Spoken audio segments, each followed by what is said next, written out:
നമ്മുടെ കുടുംബങ്ങൾ അല്ലാഹുവേ ഇന്ന് ബന്ധങ്ങൾ വല്ലാതെ തകർന്നുകൊണ്ടിരിക്കുന്ന കാലഘട്ടമാണ്. കൂടപ്പിറപ്പുകൾ പോലും പരസ്പരം കണ്ടാ തിരിഞ്ഞു നോക്കാത്ത നിസാര കാര്യങ്ങളുടെ പേരിൽ കുടുംബ ബന്ധങ്ങൾ മുറിച്ചു കളയുന്ന ഒരു കാലഘട്ടത്തിലാണ് ഞാനും നിങ്ങളും കഴിയുന്നത്.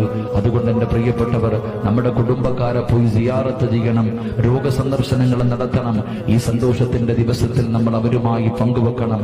ഒരിക്കലും മറന്നു പോകരുത്.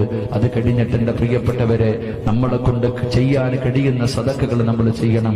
യതീമായ മക്കളെ പ്രത്യേകിച്ച് നമ്മൾ മറന്നു പോകരുത്. അള്ളാഹുവിന്റെ പ്രവാചകൻ സ്വല്ലല്ലാഹു അലൈഹി വസല്ലമ തങ്ങൾ പറഞ്ഞു, യതീമായ പിഞ്ചുമക്കൾ നമുക്ക് അള്ളാഹു നൽകിയിരിക്കുന്ന ഏറ്റവും വലിയൊരു ഭാഗ്യമാണ്.